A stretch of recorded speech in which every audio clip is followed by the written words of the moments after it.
Voici ce qui va se passer dans la prochaine demi-heure. C'est de l'actualité, bien sûr, dans un instant avec Isabelle Martinet, direction le marché de Rungis. Là-bas, les grossistes ont décidé, à propos de traçabilité, de prendre les choses en main.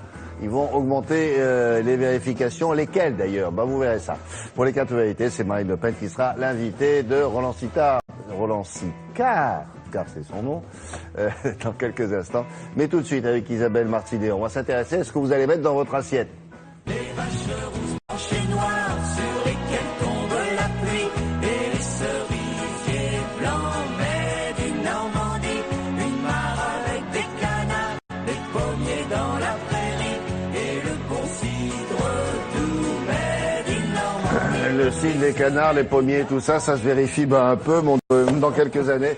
Vous allez voir ça, ça va complètement changer grâce à vous, parce que ce sont les consommateurs qui ont exigé effectivement d'être rassurés sur la provenance et la qualité des produits. Du coup, c'est pas tombé dans l'oreille de sourd. Et les grossistes se sont dit, on va peut-être prendre les choses en main. Alors, qu'est-ce qu'ils vont faire, ces grossistes-là? Eh bien, les grossistes sont en train de mettre au point, et ça y est, d'ailleurs, ils s'en occupent activement.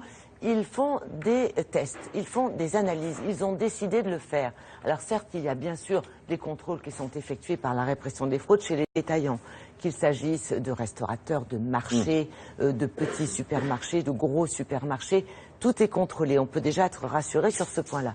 Mais dans la mesure où il y a un vrai besoin, une véritable attente du consommateur, une exigence, c'est vrai, c'est vraiment aujourd'hui ça, de la provenance des produits, du mode de culture et surtout quelle est la quantité de résidus de pesticides que je vais consommer quand je mange un fruit. Aujourd'hui, c'est la question qu'on se pose sur les fruits et légumes. Entre autres, oui. Et voilà.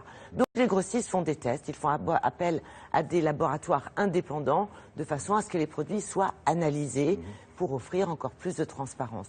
Nous sommes rendus à Rungis, chez un grossiste qui représente à lui seul un quart du bâtiment des fruits et légumes. À lui tout seul? À lui tout seul, donc c'est quelqu'un qui vend 2500 tonnes de fruits et légumes par mois et qui, avec quelques autres confrères, a réuni donc ces grossistes pour entreprendre des analyses.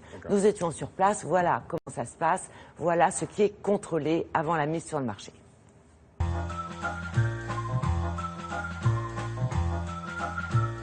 On a 3 obligations. La première, c'est la qualité des produits. La deuxième, ça concerne l'étiquetage, l'information.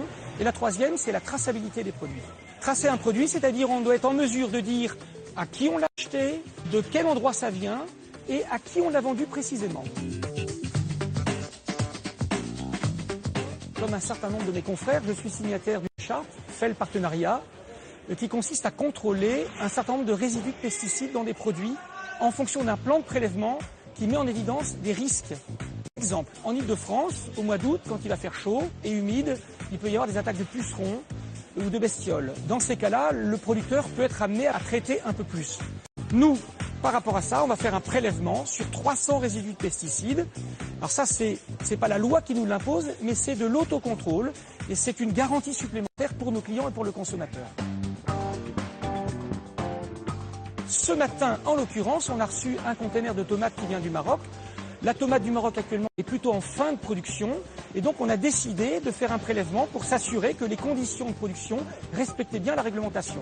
Le laboratoire est un laboratoire indépendant qui est sélectionné par nous mais qui vient faire lui-même le prélèvement. Nous nous déplaçons à la demande de nos clients, les grossistes. Nous prélevons les produits donc, de façon aléatoire. Et nous allons analyser les résidus de pesticides, ici 300 molécules, et les résultats seront donnés sous 3 jours.